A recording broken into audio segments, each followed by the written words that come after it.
بسم اللہ الرحمن الرحیم۔ جب اللہ پاک نے ابراہیم علیہ السلام کو خلیل کا لقب دیا تو فرشتوں نے بطور معلومات سوالات کیے۔ اے اللہ، آپ نے جن کو خلیل کا لقب دیا تو کیا اس انسان کو بھی آپ سے اتنی محبت ہے کہ آپ کے دوست کہلانے کا درجہ پا گیا؟ اللہ رب العزت نے فرمایا، ہاں، ابراہیم کو مجھ سے اتنی محبت ہے۔ اگر تم لوگوں کو شک ہے تو جاؤ اور اپنے طور پر امتحان لو اس کا۔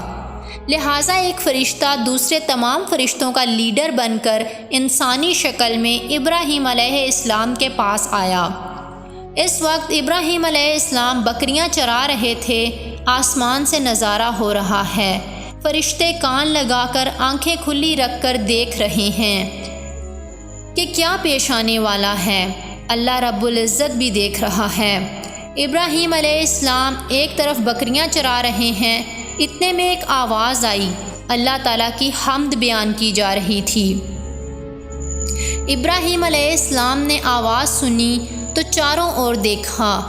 آواز میں مٹھاس اتنی کہ پہلے کبھی نہ سنی نہ محسوس ہوئی۔ سننے میں بس ایک سرور آ گیا۔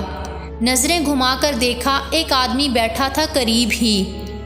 ابراہیم علیہ السلام نے فرمایا، سبحان اللہ، یہی کلمات ذرا دوبارہ سنا دیں۔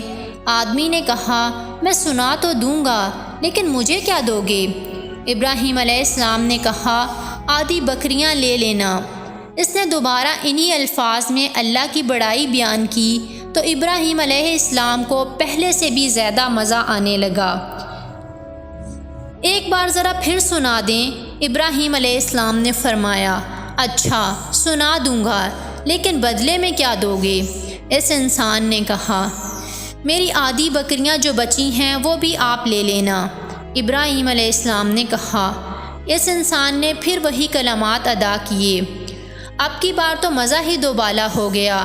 جب ابراہیم علیہ السلام نے یہ الفاظ سنے تو فرمایا، اللہ کے بندے، بڑی مہربانی ہوگی اگر یہ کلمات دوبارہ سنائیں، اسی طرح میٹھی آواز میں۔ اب نہیں رہا جاتا۔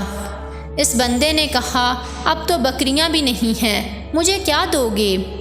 ابراہیم علیہ السلام نے فرمایا، دیکھو بھائی، بکریاں چرانے کے لیے تجھے ایک چرواہے کی ضرورت تو پڑے گی ہی، مجھے ہی نوکر رکھ لو۔ یہ سن کر فرشتہ بولا، ماشاء اللہ، میں انسان نہیں فرشتہ ہوں اور آپ کا امتحان لینے کی غرض سے آیا تھا۔ اللہ نے آپ کو کامیاب کیا۔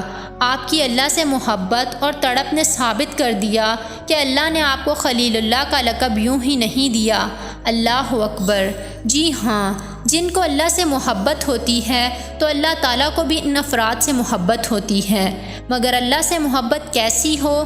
اللہ قرآن میں کہتا ہے، وَالَّذِينَ آمَنُوا أَشَدُّ حُبًّا لِلَّهِ، ایمان والوں کو اللہ سے شدید محبت ہوتی ہے۔